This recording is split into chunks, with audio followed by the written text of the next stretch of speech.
Magandang araw mga bata! Para sa ating unang araw, hugis, tatsulok. Ano ang napapansin ninyo sa hugis ng mga ito?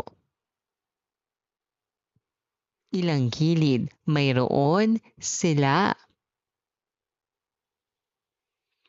Nakakita na ba kayo ng ganitong hugis sa paligid?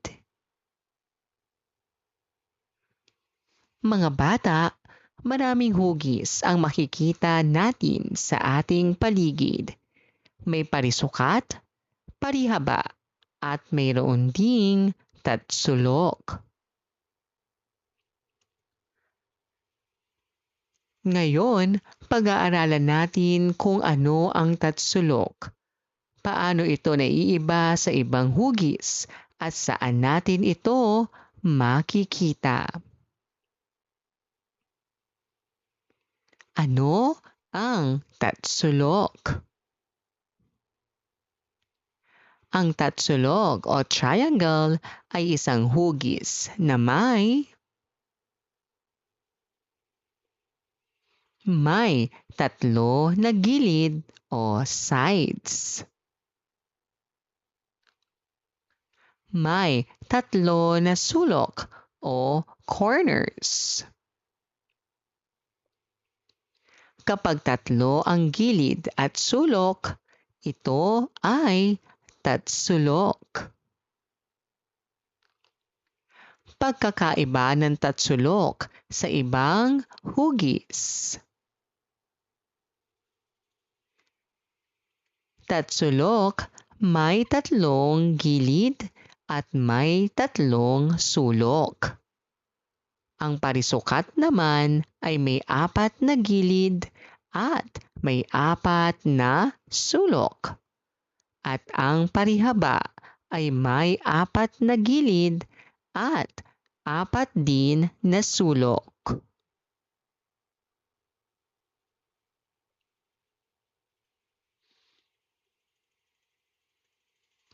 Mga halimbawa ng tatsulok sa ating kapaligiran.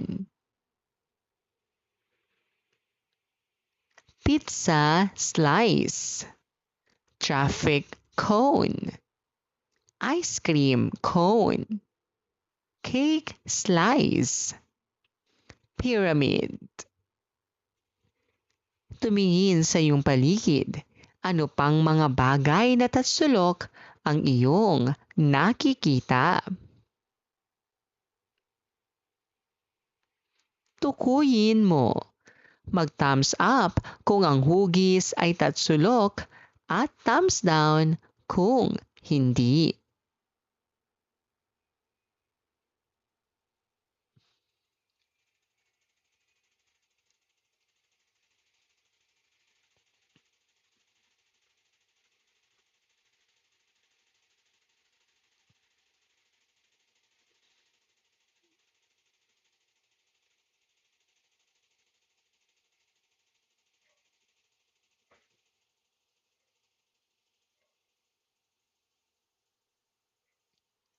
Ang tatsulok ay isang hugis na may tatlong gilid at tatlong sulok. Ito ay naiiba sa parisukat at parihaba na may apat na gilid. Makikita ang tatsulok sa maraming bagay sa ating paligid. Gawin natin. Piliin ang tamang sagot. Ilang gilid ang tatsulok? Ilang sulok ang tatsulok? Alin ang tatsulok? Kung ang bagay ay may tatlo na gilid, ito ay maaaring saang bagay nakikita ang tatsulok? Gawin natin. Gumuhit ng 5 bagay sa iyong paligid na may hugis at sulok.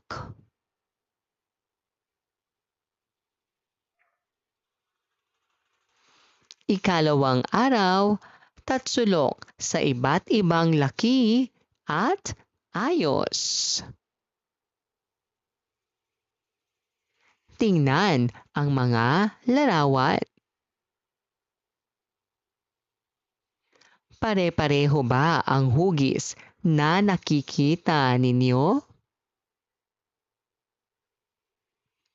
Nagkakaiba ba sila ng laki? Kahit iba ang ayos, pareho pa rin ba silang tatsulok?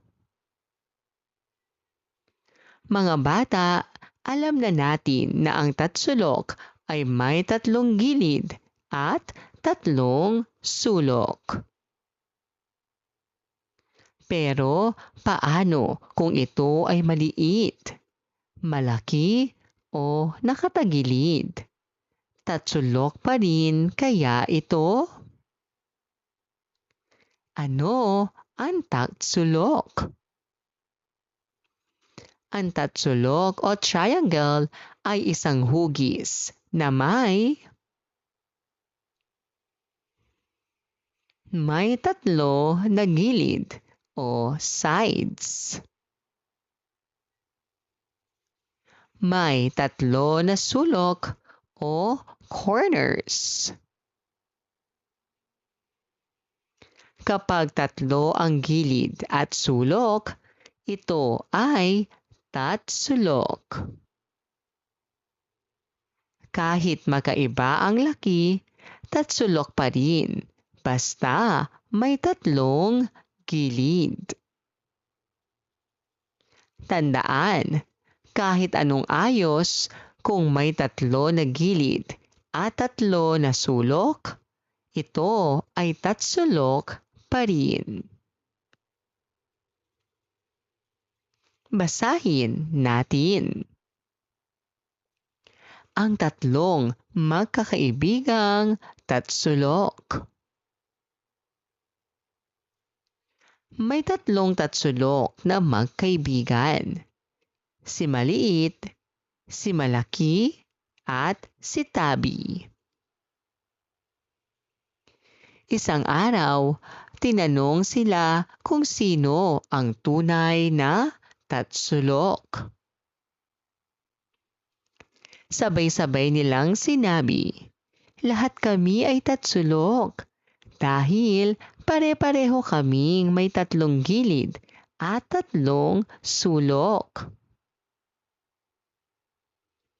Natuwa sila dahil kahit magkakaiba ang kanilang itsura, pareho pa rin ang kanilang hugis.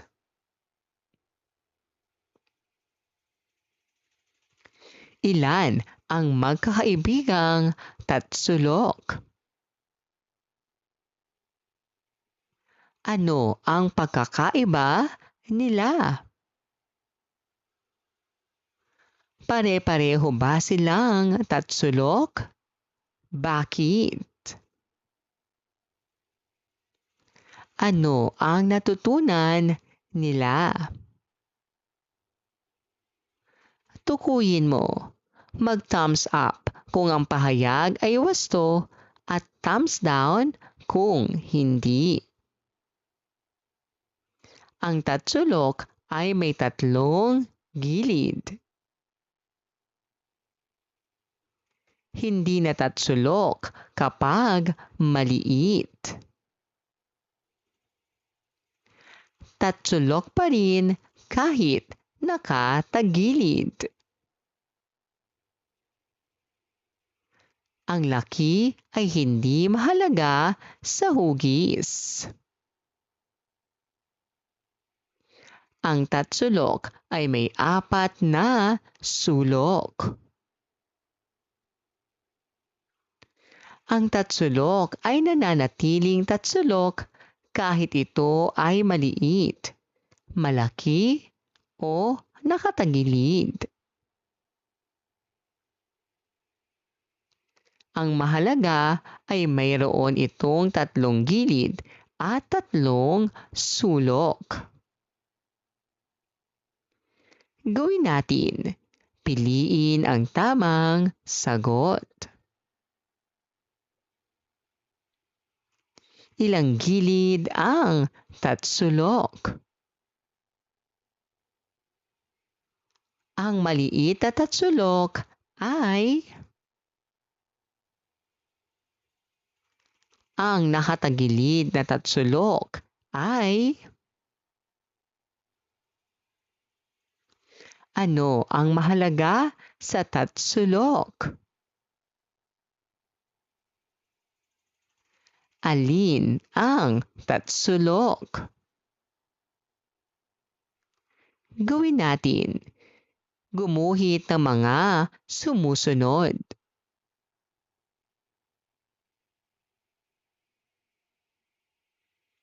Ikatlong araw. Pagbuo at paghahati ng parisukat at parihaba. Tingnan ang larawan. Ano ang nangyari sa parisukat? Ilan na ang piraso? Maaari ba itong buuin muli? Mga bata, alam na natin ang parisukat at parihaba. Ngayon, pag-aaralan natin kung paano natin sila mahahati. Hahatiin natin sa maliliit na bahagi at kung paano rin natin sila mabubuo muli gamit ang mga piraso. Ano ang decompose o paghahati? Ang decompose ay paghahati ng isang hugis sa mas maliliit na bahagi. Ang parisukat ay maaaring hatiin sa 2 o 4 na maliliit na parisukat o parihaba.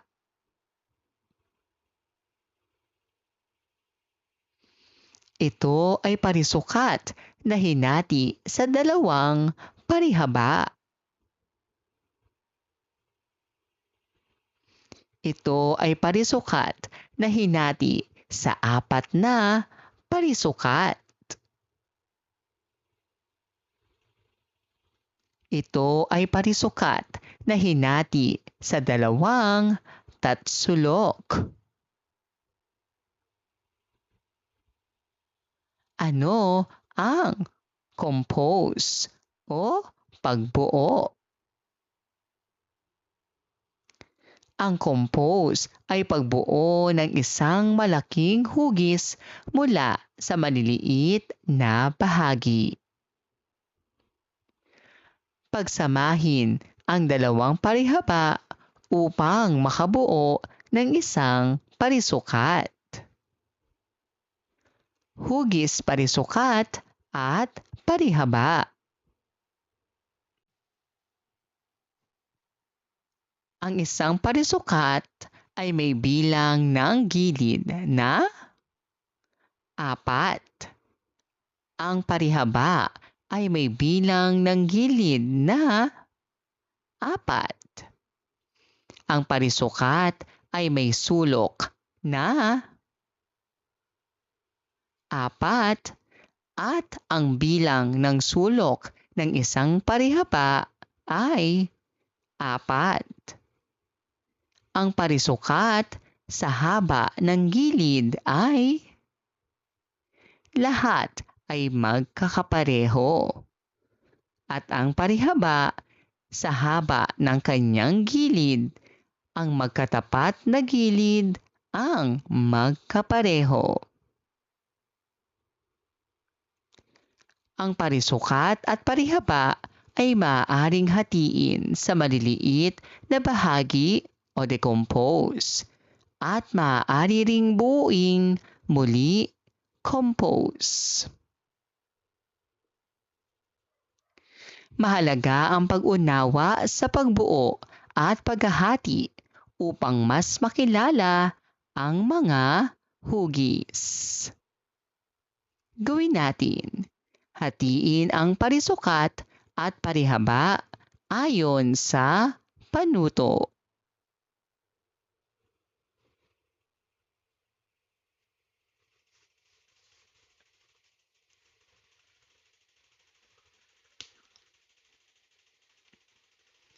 Ika-4 na araw, pagbuo at paghahati ng tatsulok. Tingnan ang larawan. Ano ang nangyari sa tatsulok? Ilan ang naging piraso? Maaari ba natin itong buuin muli? Mga bata, alam na natin ang tatsulok. Ngayon, aalamin natin kung paano natin ito mahahati. Hahatiin sa maliliit na bahagi at kung paano natin ito mabubuo muli gamit ang mga piraso. Ano ang decompose o paghahati? Ang decompose ay paghahati ng isang hugis sa mas maliliit na bahagi. Ang tatsulok ay maaaring hatiin sa dalawang maliit na tatsulok. Maaari din itong hatiin sa iba pang hugis. Ano naman ang compose o pagbuo? Ang compose ay pagbuo ng isang malaking hugis mula sa maliliit na bahagi. Pagsamahin ang dalawang maliit na tatsulok upang makabuo ng isang malaking tatsulok.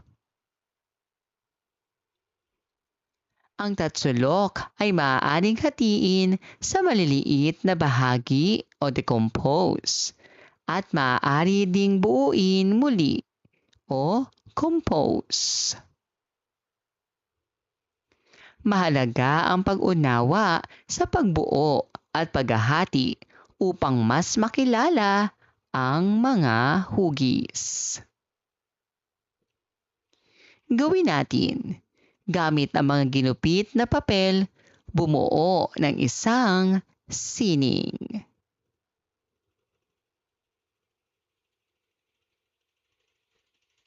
Maraming salamat po sa inyong panonood at pakikinig. Hanggang sa muling pag-aaral ng asignaturang Mathematics. Paalam!